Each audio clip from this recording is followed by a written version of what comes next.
Teneba. Me. Let me tell them say Akufo Addo for be kuji. Say me tell them say Akufo Addo timinya intensa ba ko pe. Ejina so say ade we nti John Mahama a criminal and also a kromfo a no me fa me tinko.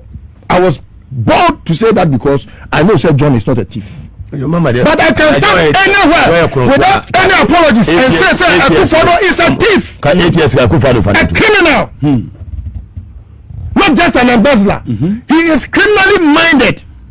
Beyond just embezzlement. Okay, for that, I know man. How much Jessica? I feel baby conta. Oh, man, what in and quantain? KSML. KSML do your course. Jay, Pine Chess, me, million mine. Me, I'm a tour. And I feel that OSP. Me, I'm a mechanism. I started to say, I feel that SML. And I did good to useless OSP. What must I say? Musa Kukumu. Adwuma no so be you so wo I say I was say ya friend say remote control be control say koya adwuma me wa uju pe anyam ni na adie yesu ne twa uka mo so ya mo ko South Africa mo ko akoniaba no me mo na akọ etimi se John Mahama woni na di OSP no say John Mahama is serious so be fight corruption. You can't fight corruption with a criminally minded person who is not up to task. He's not up to that. He is not fit for purpose. If I saw better in the West, you should leave us what Akufo Addo. Wa man me ye o man we yi. Ba so be payment penny di nyina ne say. E wo say we making sure say everything public no e be private. Enti all state institutions are not in faso do Mahama first term no. We making sure so about privatizing. There is not a single state facility and institution here which will declare profit at the end of the year. And Akufo Addo, Omunyina aboka, Emma Sika, Omunya yenso musa chedi ye. A very typical example, Ghana Airport Company. A buy the Sika company, your friend is saying, Terminal 3. Terminal 3 no your baby a friend CIP. E ho Kofi Asante Bediatuo yire fami. En wodigi sika efi wo mo o mo de private jet efi amano ne bagana. On the digi sika no. Ada mi ko hu sa asem ye da Julius Malema bagana. Obe sue ya. Where ko ho? South Africa ne. Yes, me minister well. A prominent human being in my capacity with Amini, I'm not qualified. So me wear CIP because e ho Kofi Asante Bediatuo eye na ye ne dia. Abaya Japadio. Enti there was not a single company in Amfaso and Akufo Addo. So when I tell people say the way now you treat the XY regime no with kids gloves no. A bedroom baby no impunity be set in because people will feel say oh say me your money grandpa ye na me he. Meanwhile, this is the crime against humanity. Sir, nipa ye na ya de na nipa ba ku ni na busua appropriate say de ye nyina ya dia. Ama omwadi musika from 2017 to 2025 January. Company by the nyamfa so. Yes. Meanwhile, John Mahama ekono Ghana Airport Company adding on one balance sheet and a guarantee for the loan on Terminal 3. And it was supposed to pay for itself. So when you see Obi say problem board chairman sit on TV and rattle like Onona your boy Queen's language man, but everything he does is criminal. Criminal. With every criminal intentions they behave. So sometimes it is about comparing yesterday with today. Then we're able to identify. Yes. Then we're able to identify what the crimes are. For 8 good years, Ghana never made any profit from anywhere. When I tell you, say, out of all that they accrued, in the name of Ghana, not 10% can they account for. They can't account for 10%. Upa. And say it is wrong the way we are going about this oral and other stuffs, because you see we needed to do a national audit of how much money Ghana accrued from 2017 to 2025. Exactly. Then we subtract what we can physically see as development infrastructure. Where we boy 10 cities. Where yes here we boy 10 cities. Kikani na bomb.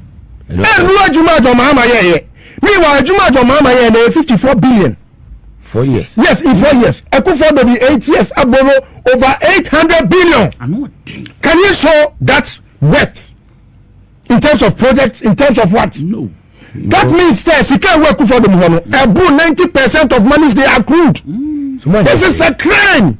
Serious? Yeah, it's punishable. And so when we sit and we watch and it's like, oh, Yakoti Buffer stock with me, Yakoti way, it's a joke. Look, the state should put auditing to the from January 2017 to January 2025. That's 8 years span. OSP no was at that. It's a joke. Wait, I'll come to that. It's a joke. Wait, I'll come there. You see, we have a national auditor. The auditor has provided a lot of financial malpractices, financial whatever. Leakages now drop. What do we have to do as a state? Okay, Major Mahama, for 8 years, not the opposition, you know. Now who say we are gonna scout through PBS, we are gonna scout through your friend is Exim Bank, we are scout through your friend is CBG, we are gonna scout through banking cleanup setup. So bank the 9 billion. We are also the 27 billion now solving 9 billion. And then you say be chrono ne say be on my boyfriend somewhere. They have common sense of thieves. Thieves, okay. Thieves. And you know, I find this whole thing Yakoti way. Look, let the country. No, sir. Sika Akufo Addo free time I obey my penny 5th and 7th January 2017. Abepim 7th January 2025. Sika oji ye bia no na ne dodo ye say. Yama quantity surveyors are around. Adwuma Akufo Addo mu ye nyina ne quantum million eye bia 1 billion. Sika omudi ye omti wi chinchinga omudi bi we kenke party.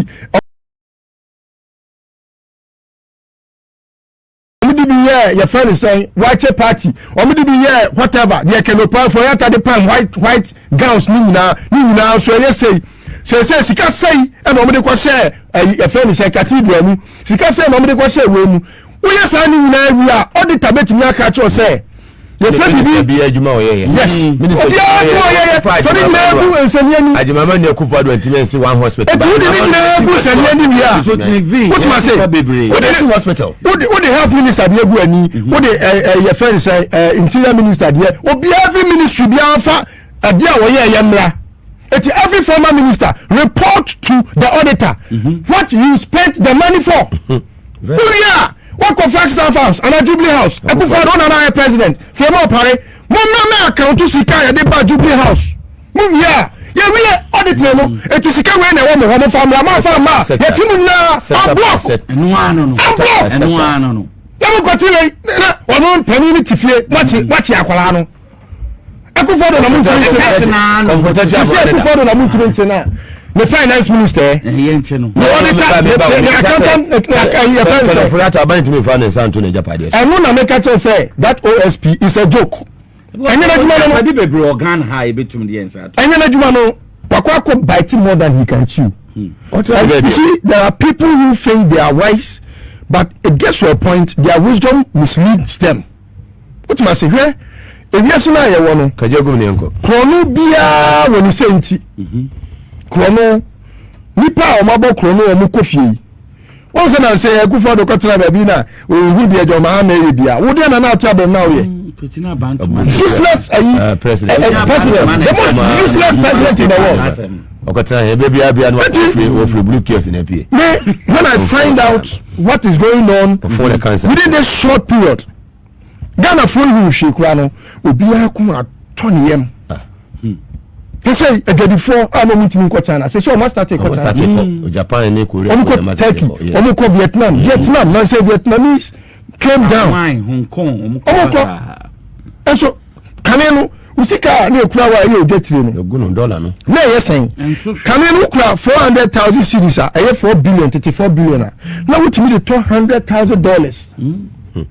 Akufo Addo penso this wunya 1.7 million. 170 billion as an ultimate $200,000.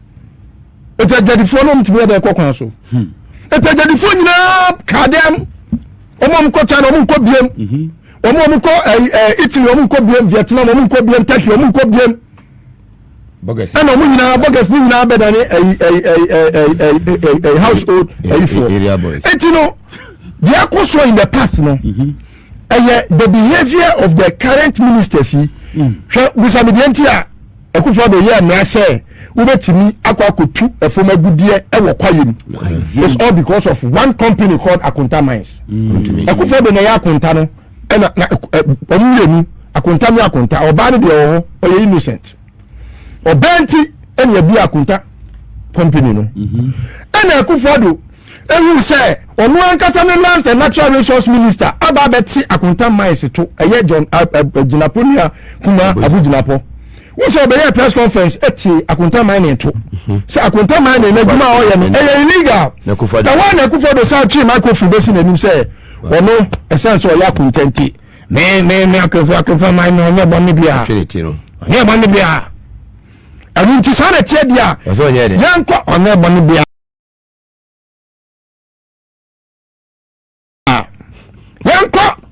Parliament Nyanko Yamra na enteki retroactive effect. There was one lawyer new rule of law. And maybe anyone who ye ne na ekwati obi nura. Si ye Ghana mra ne say na efi na kro wa be bokro no ye be chew.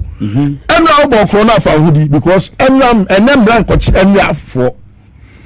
Akunta Mines no okobo a form to form a good year and san ye be yes amra we.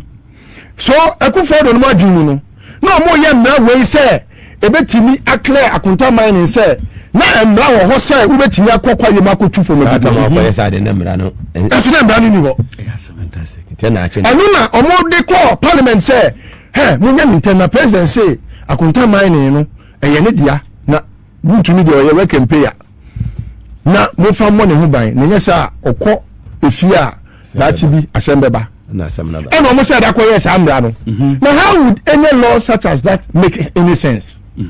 How? Sir, idea you see you preserve your forest. In any case, yeah Ghana sa play near sa courses and criteria say you pedi a friend green belt, any green energy. And say yes see kwa ye nyoma bema your forest no depleting no. You na pose eduanua. It yes see ekoduanua ma obeka kura na chebi hine ekoduanua ma hu ba asem meboa sa it is said we aduani nyina was to make sure say chebi ma hine said we aduani nyina hu ba asem ba say se ne be ya ye be boy kwa ye hu ban na se ho ye enti a lawyer for bibi we probate and approbate onu da bia de na eye chebi ma hine na ebu akwa bi kromu asem we no kromu mo di galamsey asem no kura mo di galamsey asem enya na say na omu ya ga escapra omu tumi sia palace omu de asem no eye kotoku bosome ena omu de ebu akwa dabi onu da ebu akwa no bo mu na use otchere we on betu de bia bosome fo de omu de omu nkui kotoku fo de omu de omu nkui ena ebu akwa we ebu akwa hene obi ade no na obi ade no onu ye ebu akwa fo no man hene onu de ma ebu akwa fo no onu na nu chebi ebu akwa ka chebi ho na yes ko na ho no obetima adun so atwa ho ahia enti no se wo hwe ni o ma akoso ewo Akufo Addo abanu a ye wo bibia ye frɛ no crime against humanity what must say ade ye mamu ni na dia o na omo atimi appropriate to the extent say omo timi ko ye ade say frɛ bibi Agyapade say ye gold a ene Sammy Gyamfi anyam 8 billion wow Emfaso kekemu no 8 billion e dia to futuo mu say na ye reserves krampo no I saw up to about 8 point something billion no. Now almost say omukoton gold no for 15 years. Na 15 years ni no. Sa gold no mo pen omutoni nyina no omutua $500,000. $500 million. Ade yenya sa $500 million no times 16 in less than a year. Let me catch us Akufo Addo Konfo. No baby John say me retract and apologize. He is a criminal thief. On the field. He is a criminal and a thief. 21 million within few months. How much haven't you made? Oh no, your class have it is a commercial buyer. No properties at all. Only properties at all. Easy. Hey. John Mahama. John Mahama. John Mahama audit neighbor. Tell me. Let me tell them say Akufo Addo for be kuji.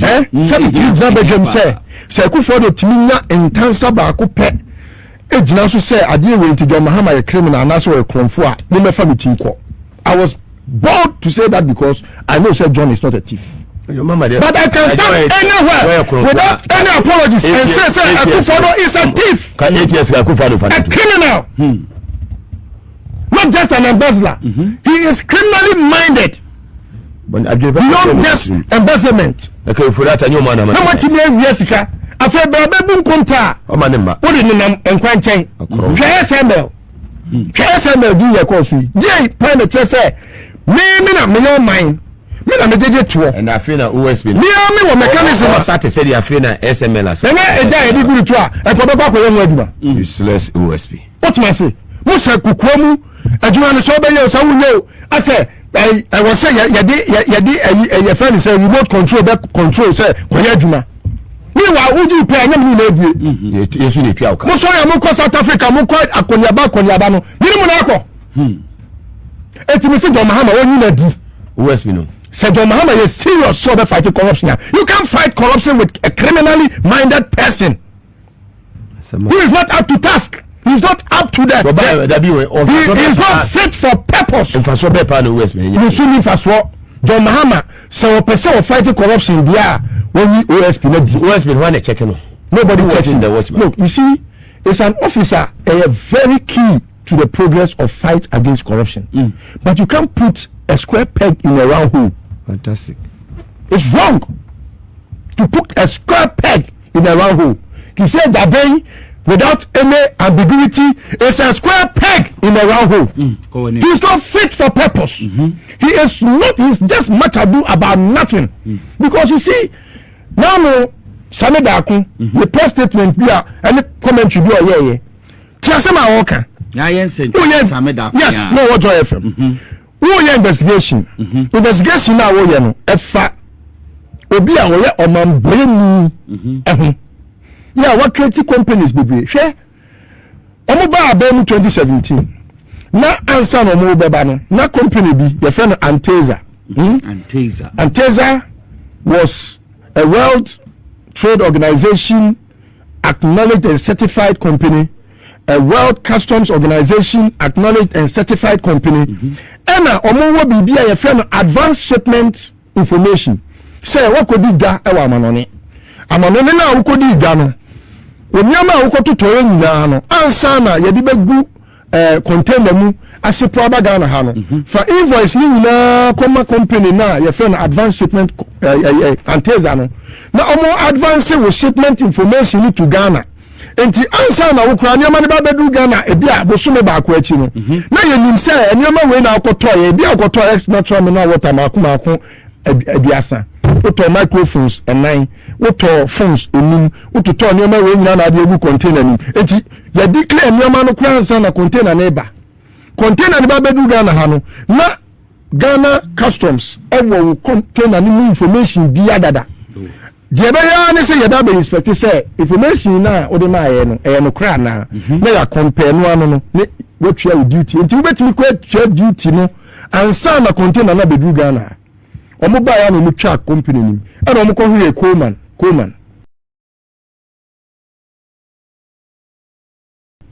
e na omo bi a company bi a ye frɛ no container tracking CTN company. Now omu be a company no and I'm say ye de da no a good company no sika omu nya anyway omu me accounts company only acknowledged by the World Trade Organization, World Customs Organization. No, no be e Ghana. No, the year juma. And then you konya icons. Omu charge net mu e cha your friend is saying West Blue company mu e ma ibenya to see enya na kese jabe we. All this time, Fanise first you know the na Matiamidu na wo. First time. And Matiamidu ba. And I koya PDS. And I'm here to letter come Matiamidu. Satan no wagabugu. Me say all reply letter no bed that was so the size. Aduane odi yansa na wokoda. And aduane odi nyina wo tro letter ni. To be kind of me na me say anya aduane odi hu asem na me busa. Eye PDS hu asem. And I say emra na omoye ma OSP no. And me hwehwe PDS no because no how is he able to tell how it is corruption related offense? PDS. Meanwhile, Bawumia humbom. Yes, Gabby humbom. Etomanye. And I Kisi by. In fact, I will not put Kisi in a certain bad. And you say he hasn't worked. Why are they? In some instances, why are Juma? And I realized that I'm the one that was defending that office and him. But there was why you today. Why? Oh, Sebi, Obika, what you want, Kwakra, SMA, Wakoye. What do you But you see, every the person in Ghana phone who say, Najuma now, and so me. Kiseja be Jumano. And so me. Yemisa Kennedy say, Kennedy, Agau, Papa Najuma so any. And it's sint and time. And what it can sint and time. Sint and time. And what it can some fun. And will be a dinner. Lawyer or no. Who defend the criminals. Criminal be a warrior CBR. Kwesi Agyapong a person who could. It means he's a criminal. That foolish lawyer. Why you stupid. Miss Sisagu Kurasini. No, and it is stupid. Miss Sisagu Kurasini. No, stupid. Miss Sisagu Kurasini. No, and it is insults. Yes, I have to. This is accusation of murder. Murder. Sammy Kumunipa. A serious. Nipa Fuza, what will this? An ugly dude. He's an asshole. What show me personality? Siasa, Miss Said make a Japan Yamechi. Nifi Busiani be or Nibusiani be come at me. Kennedy Agyapong way. I be before pursue you man on presidential. I come qua Atuncha. What I say, Kanena, you can't MPP. Now, we police station executive crown continue. And so then quite natural. Kiseja. Eti se wutie Kennedy Agyapong comment we are efe bi me na adwen because o kan say ne sisa agawu no ne se na me hwe so ne de ne sa agawu no ono Kennedy Agyapong agawu de bi agawu de ono o hwe Kennedy Agyapong se a eno ne sa agawu eno abi apepe agawu ne den you see adwuma ya de ama kise Agyapong enye adwuma ketewa enye adwuma no so e wo say Kise Agyapong ewo bibia eye shredded in any secrecy immediately wo fight corruption no when you're transparent bia no it means you are a suspicious character but no live lifestyle bia yes yes and you say na what because you see he who goes into equity must come with clean hands akọ baby was in a new house. You see, Mugabe, I have so much to discuss about Kise Agyapong. And you dying keke. You see, when you talk about a dying any cars, so you trivialize the matter because if Kise Agyapong is put to the scrutiny, say, he will survive it. Are you sure? Knowing what I know, he will survive it. Lifestyle audit. Say yeah, the liquid now say yeah, a lifestyle auditor. He can never survive it. He cannot tell how he made ends meet to make what he has made in his life. Wow. He cannot survive it. Just few years. That is the main reason why there are things that are, security related. We can't discuss publicly. But knowing what I know, Kise Jabin can never survive it when he's put to that test of lifestyle audit. When a watchman. It's important a question. Yes. But this is the whole issue.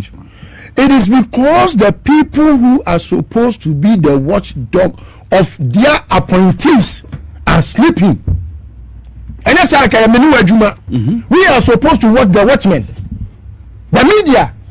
But if you have a media that is very corrupt in nature, then you have a problem as a country.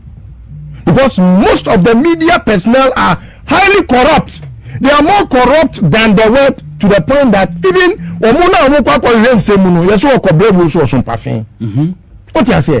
That is the main reason why we are not finding the watchmen who are watching over the watchmen. You are overseeing a certain duty so that obi oye duty bearer obesity up. Even if say omanpani in media, he will set up. But then say account how what because look as the account has say allegedly say in Pennyfobi ban office be man 4 million Ghana cedis. Any 1 week look as back go say 1 week. Yes. That's what me say. The account of Bodom say Omuna family, I mean, Makase Kasi Gunifi, we won't invite me. Oh, invite me. How do you expect a man to investigate himself? Maybe person frame me. So on my friend, not investigate you on mention the cast and one check. If you have Kofi, no,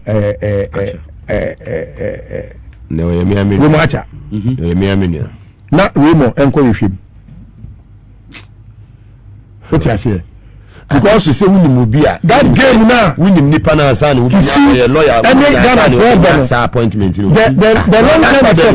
long term effect of the Kisini Ghana for you say e bedu baby no ye beka say John Mahana e krampo akwakodi abamudie enti no nche Ken Ofori Atta. That is my pain. It can way enya na djuma no so we hear the architecture of the legal framework. Yes. Because we investigate and now person will file case by now no and can was saying can charges how they book Ken Ofori Atta say Ken Ofori Atta why ABC say me no you discuss and dey na Ken Ofori Atta here. Ken Ofori Atta is still under investigation. Meanwhile answer na be say FBI was a white front in Lagana Hano. And was out there as some now who investigate no and who can support but the son said now if you say that person catch him say we are criminal law lecturer. What's some collaborate are you is it something that is hidden? Let's just say there is something ulterior happening. We have some dossier and we are working at it and making sure say South Africa home now was sorry and your man for Koba honest Santa Barbara no more no. I'm aware. And I'm using this platform allegedly. It's not an allegation. The minimum. You can take it as an allegation because you're state officer. Okay. You're prosecutor. Yeah, so if you take it as an allegation, fine. Thank you. But however, I'm telling you, I listo one anapoku. I have never lied. I won't do that for anything. Mr. Kise Jabin can never pass that test of lifestyle audit. He can't.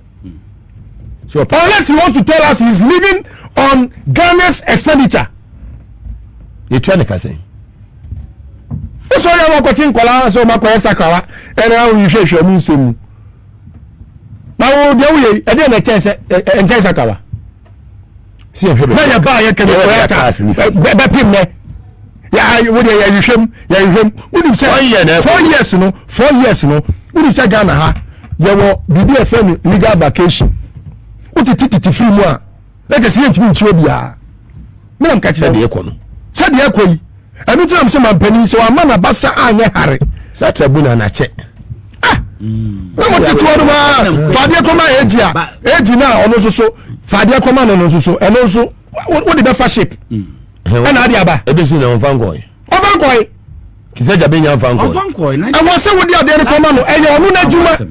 Omu ne bet me and tell say or penny will be because SML from the get go everyone knows that it's a crime against the state. So by Busumi do know that. Now the customs for me are you for no omu mechanism omu ye your friend say check say obi wiani o ma na obi ye bibi na wasa ko sign contract for say abaya adwuma na wo so ye adwuma no one de e mani nya na adwuma na mo masai contract dia ma private firm ye wa Christian Soti no ye wa wo nkwala na no mo ye adwuma can you imagine na wo yes aboni we ayentia na okofa abi sadai osofu mu a batte sofu ma ne be boy ye krono wo so so boy krono wo data bank anu we yinadi no him say when Ami Sadai when Ami Sadai was a worker at data bank he sat due for stealing moga when you no dey to GRA say when krono bonto betima bo krono me nya biadi we say when na kan ho na ma apostle Abraham Lincoln also one demonstration my demonstration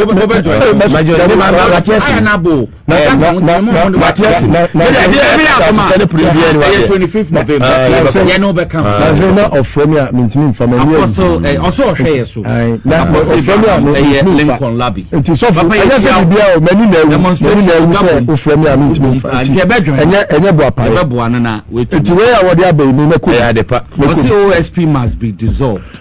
There be office no there. I disagree. You see, according to say, Yebeka say be more Akufo be more office wa omo boy yuma. Yebeka say Akufo must be sacked. Yes. Akufo be more office omo boy. Yebeka say Akufo Addo they dissolve your presidency. Okay. Akufo the man no your presidency one here Yebeka say dissolve your presidency. Na Ghana kwa me for president be because the Akufo Addo no year o man no na airtime. The office is a very good office. And here say you officer is not fit. Making sure say corruption. Ebeba from an answer a betwa. Sanity. No. Adwuma kisi Agyabe ye no na enso yanu de ma nko anti ye ma kisi Agyabe nko ni ye pedi papa pa obetimi adi dwuma ho beba mfaso ama oman Ghana because ye kan ye twa sika be say 140 million Ghana cedis e be ama office no for this year inya hwe say sika na etwa ma no e cause financial loss to the state faso bi ama so because can for that time we twa workers ni ka wia adenti na kisi Agyabe the workers me free Santa Baron office. Santa Baron office, one in the OSP office. Workers in our Baby, on the free. It is on the dinner. He cannot pass. Me na make a show. Oh, yeah, I'm used to one. Never be one. Me kind of because everyone my classified information. Me kind of bedroom because I feel say me can't bet me affect it and no matter be. But he said I'm repeating, sir. He can never pass that test. Okay. That one will bulletproof card. Bulletproof. In the city. I don't mind if he owns one or if the state has given one to him. I don't know. Bulletproof card. Who be that? Who say? Wako Martin do wako ni fiera. One day so or quickly. Wako Kisi Agyabe fie no any bullet you know you what is some kind of say the war in can bullet we make burger proof. Yes, see what say no transparent. Okay, for display cars no man say I to see fie ton I say be a ton cars. Wow, Jamidi me nya ko hu na make am and I be say no neighbors no say 6 months no this is fie no.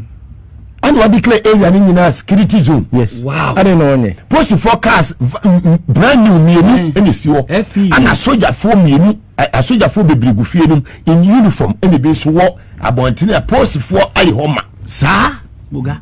The castle, Ultraman, I want to say, where fee and yes, Kisi Agyabe, OSP, on the swing. ono so na so yi nti wo oda ya te people prum hey Adam say president na ba na mo say hwe Kisi Agyapong hey Adam say hey you see anya vice mpo I say the Kisi Agyapong I don't mind and I wouldn't mind if anybody goes in that style when he's effective. I don't mind. Okay. Fantastic. But to the extent that you are a square peg in a round hole, I don't want to see that. Because it brings about some nuances. Speak there were times okay Kisi Agyapong because say Akufo Addo defended him before. Akufo and man free town.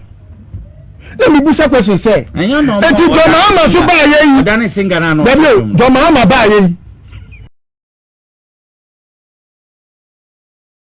Ankwano mano, ubetimi aka same of Mahama na. Because Mahama is that caliber. I mean, he will attend on you any day, any time, anyhow. To operate, but you know what to know. What do I say? So it's Ankwano na. You don't care about for you. So we didn't have Bawumia. Other people may be a man. Ejuma we ejuma. Chasi Kisi ni nkwane sebre. Oh. Sukwane ma. Nanti ede kemu. Akwantu mu nsem yenkenti anka be se wabre ni hubio. Wabre obre na ho. Na nkwanse enye mi a mepene se. Me sense suru mi ti ahwefom. Sebenti na mana basa. Busua ofimu ya Kojo Buafo ni mu. Ti no bi esukwanu men. Odi awe hu aka kwantu. Akantam say nkobe we bia bo busuafo. Yeso da chin se wu na oda wa kama for so afra bonidi. Twaso. Baby I me dan nyini na. Cha salenji ma. Dan na video city. Chase Judy Fiseni pa me bi chire bio. Kisi Judy because nipa am me bi chire bi. To aso. Na ubami wo amasa ubami wo. Me tintini me tietie nya say. Me nta obia. Kisi I so much admire him. But he has proven to be a square peg in a round hole. He's not fit for purpose. Into he must be sacked. Yes. Shown the exit. The earlier he sacked, the better for the government. That's it. Because you see, Mahama ama a certain grace period be, but he will comfort the bench, and we must not entertain square pegs in round hole. And if you say that Ben kuna want legal knowledge, there were lawyer for baby kukudam. Yeah, Juma. Ama Remoacha onya lawyer ni. Remoacha lawyer. Na onu timi ti Shatawale mi am Shatawale ama Shatawale create the prophecy say Nyankopon kra na ma uda for cheme just to give glory to me. That's my say. Entino pure shatter. Adwuma na ayeye no eyo man sika o ene nkofo wia. Enti se wutimi nya sympathy e de masa nkofo na hwe kwa ode akwa we fa so Charles Adubuahin. Charles Adubuahin case no one na catch Ghana for say Charles Adubuahin oni for e na also obi a woni for onye eboni bia wo tro sika so won ma me twa $40,000 esa fama omai no e dey na course OSP e dey na course between wo ne Godfrey Dame. I know a lot, I'm telling you.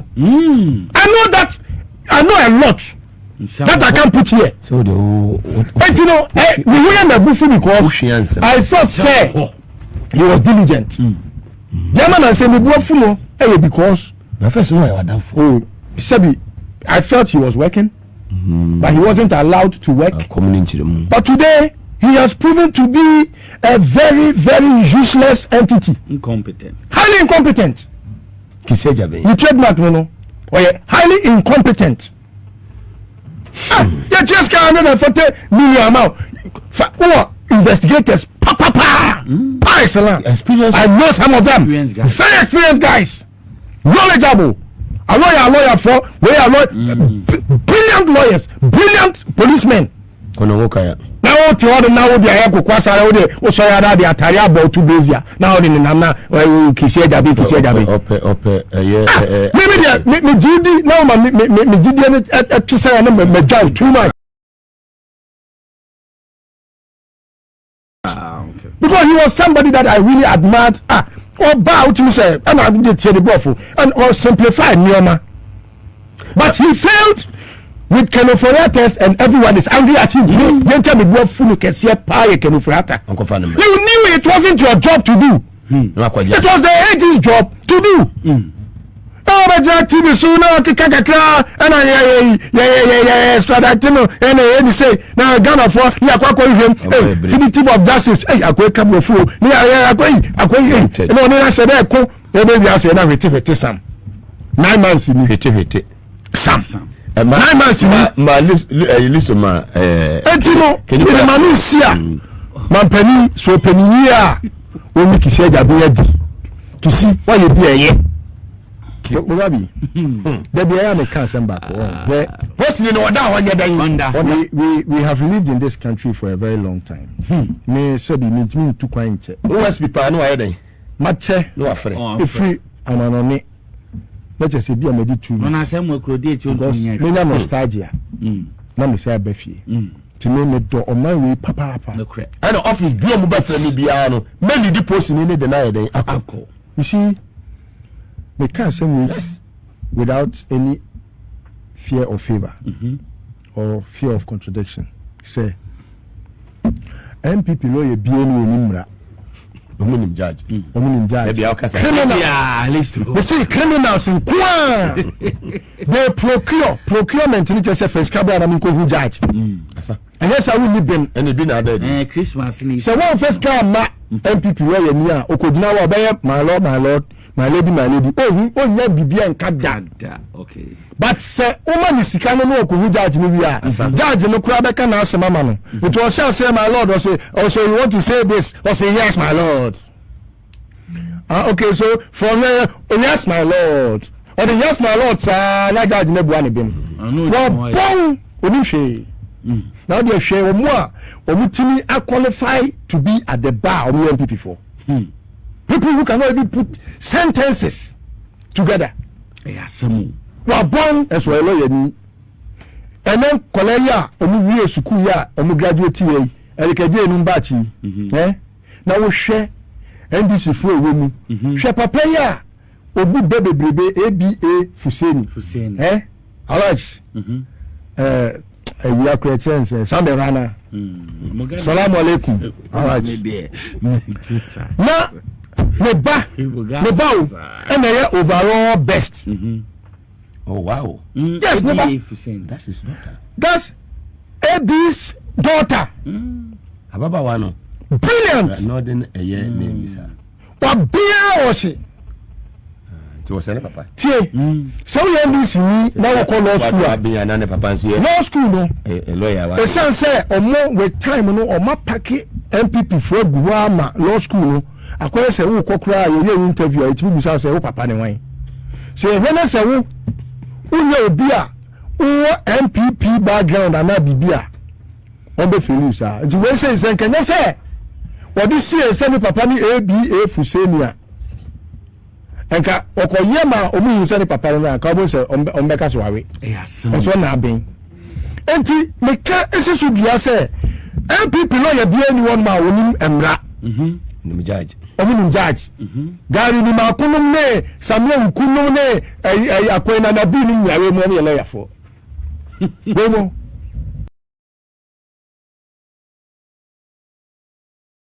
Konkonte any deal with lawyers, charge and bail lawyers. We are saying Fabra na me koka bi ma. China no be go here. Oko we are saying hey, we are 10. Okay, mame 9. I mean come judge bi. Na me kwa me di ben wi na ma ba ji ensian mu di aka. Ote. Bo ba ye. Ene bo ba di ayenko. Enya sa di amenye. Hwe se me nua ya wo wu ye ayekwa ekwati yi. Yawo. Kumi. NS Yakumi.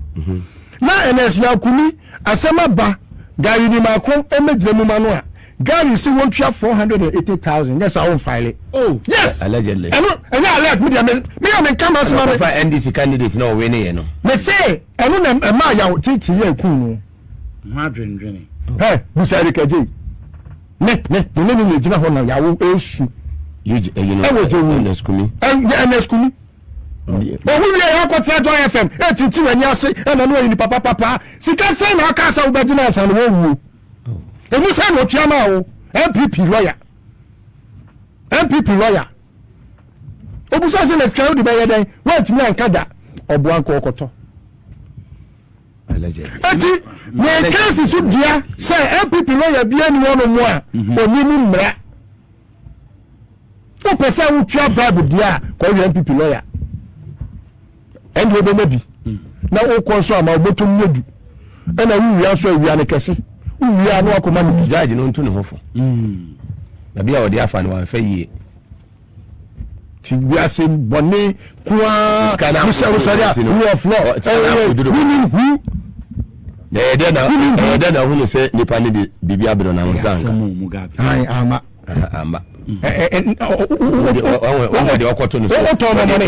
odi medi akwajiska wosuman wo to money dear with Toby.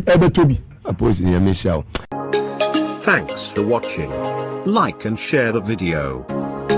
You can also drop your comment. Please don't forget to subscribe. Click on the bell to turn on the notification.